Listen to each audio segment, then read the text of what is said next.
What is going on, everybody? I am back today to talk about the newest release from director Alex Garland, and I'm a big fan of Alex Garland. His earliest film, Ex Machina, is one of my favorite science fiction films of all time. I think it's thought-provoking, it's incredibly intelligent, the screenplay is wonderful, cinematography is great, excellent performances. I really enjoyed Annihilation. I think the movie is flawed, but I really appreciated a lot about it. And I liked Men. I don't think that it's a perfect movie, and I think that it's a little bit on the nose, but I really like the cinematography in that film. It has a lot of very unique imagery, and the performances are really great. So he's had a relatively consistent catalog, despite me not loving every single one of his films. I was lucky enough that my AMC did an early in the week IMAX screening before this movie is released this weekend. And from initial reviews of festivals, I was very excited to watch this. I've heard people praising this as Garland's best movie, and there are some middling reviews, but I feel like the praise is heavily outweighing the negativity. And so I went into this with very high expectations, especially with the incredible cast involved.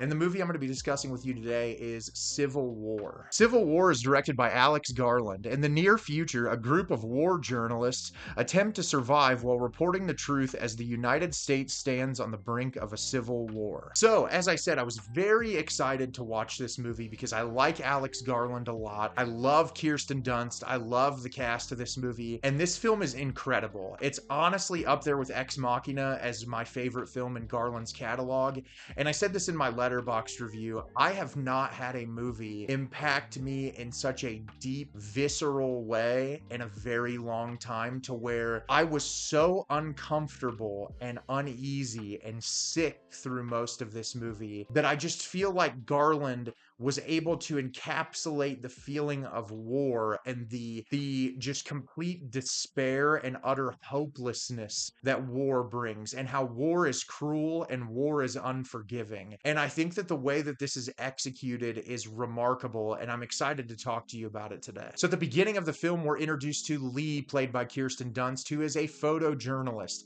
And we learn early on in the movie that she has been all over the place. She's covered all these different events, and she has put her life on the line for journalism. And when she talks about her job, she's a journalist presenting information to the public to let them know what's happening in the world. And she has empathy for other human beings, but has an understanding that in her line of work, you kind of have to take the photos and move on. And we're introduced to her counterpart, Joel, played by Wagner Moura, who is he's also a journalist, but he's not a photojournalist. He's more talking to people, writing stories, and the two of them travel together. And early on, we see them covering these things happening in New York City. They're staying at a hotel together. And there's another journalist, Sammy, who's an older man, played by Stephen McKinley, who's a phenomenal actor. And they're having a conversation about how Lee and Joel want to go to Washington, D.C. to try and interview the president, played by Nick Offerman. And right now, in this time period, there's a civil war going on where California and Texas have joined forces together and formed their own militia to fight against the rest of the United States. And essentially, Nick Offerman's character, we're never explicitly told what has caused this war, but we get hints to the people on his side are very similar to a lot of the conservative ideologies that are in America. It's not 100% explicitly stated, but it's implied throughout the film through the actions of some of the characters. And so they want to go try to interview the president because no one has interviewed him for 14 months. And shortly after, we're introduced to Jesse, played by Cailee Spaeny, who is outside photographing this confrontation between police and citizens in New York City. She almost gets caught in the crossfire, and Lee helps her out of it. The two of them have a brief conversation. She says she idolizes Lee and she wants to be a journalist like her. And through a set of circumstances, they all decide to go to Washington, D.C., and they invite Jesse along, to Lee's reluctance. And the entire film is this group of 4 people traveling across the United States to get to Washington, D.C. to try to interview the president. So as I said, this movie is remarkable. And honestly, talking about it's gonna be a lot because this movie impacted me in a way that not a lot of movies have recently. I do want to start by saying the performances in this movie are exceptional. Kirsten Dunst has always been one of my favorite actresses. I think she is absolutely incredible, and in this movie it's no exception. She has to do a lot through her facial expressions in this movie, and just the moments of solitude you get with her character, the expressions on her face, the living through the PTSD of photographing so many of these horrible things, and how it haunts her on a day-to-day basis. And she does this job to try to bring news to the public so that they know what is going on. Horrible situation she puts herself in for the risk of her job, and she is just incredible in this role. Cailee Spaeny, who I praised for her performance as Priscilla Presley, is remarkable in this film. She was one of my favorite parts of the entire movie. I feel like every time she was on screen, her character is this young and excited individual who wants to get into photojournalism but doesn't necessarily understand the risks involved and how horrific the job can get. And her character goes through a lot of ebbing and flowing through the movie, and I think her performance really holds true to what this character has to go through, and I was just so impressed with her. Stephen McKinley is excellent as always. I feel like anytime he shows up in a movie, he always really impresses me. And Wagner Moura is phenomenal in this. He plays kind of the happy-go-lucky journalist who, despite the horrific things going on, he seems to get a rush from it and is super excited to be on the front lines talking to people. And so you get all these contrasting personalities throughout the film, which makes it a really interesting watch. The cinematography in this is fantastic. There's a sequence in the third act, a very large battle sequence, and the way that this thing had to be choreographed, I was just so impressed with it. It is heart-pounding, it's suspenseful, it's uneasy, and I think what's really great is the movie kind of amps up to that point. And throughout the film, it starts off very anxiety-inducing, and the anxiety continues through the entire period of the film. There are moments of levity, but it's meant to make you feel uncomfortable. It's meant to make you feel uneasy. And another huge part of that is the sound design. I saw this in an IMAX theater, and there were moments where the gunshots went off that I felt like I was gonna have a heart attack. Like it's so intense and realistic. It feels like an actual gun has been fired.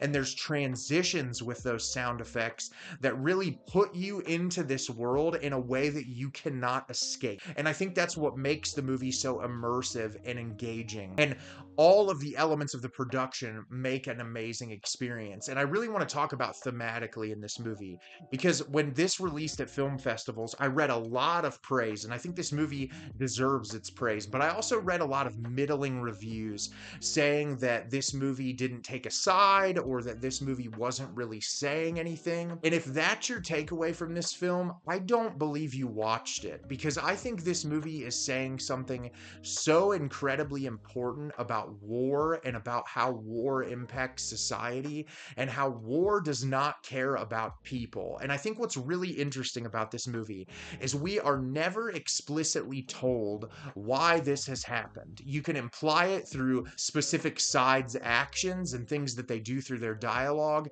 We don't know why this war is happening. We have no idea. And I think what's interesting is if you look at war throughout history, war starts for a reason, almost always. There's some reason that people decide that we have to go to war. But that message can get convoluted, and people fighting for a side can completely forget what they're fighting for, or can take on their own reasons for why they're fighting. And this movie showcases that in such a realistic way, where you run into people who are like, I'm literally just fighting to try and survive. And they're on a side, but they're like, I don't have people giving me orders. I don't have people doing this. I'm just trying to survive. You have people who are horrible, bigot racists in this movie who are committing violent crimes for a specific side because they believe that's the just reason that they're supposed to be fighting. And you jump from people to people to people and see all of these different reasons. There are people committing heinous acts of violence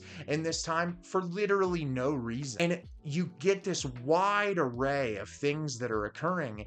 And at the end of the day, the reason it's happening is because a person decided to go to war for a cause, and it impacts the entirety of society. People who are innocent, who have nothing to do with it, get pulled into this situation. And it constantly brings my mind back to what's going on in Gaza right now. and how so many people's lives are being impacted by a war that they have no control over. And people are trying to live, and these Palestinian people are being genocided. And it's like there's people in a country that are trying to live their lives, and people go to war for these reasons that oftentimes the general public has no say over whether or not they want this to actually happen.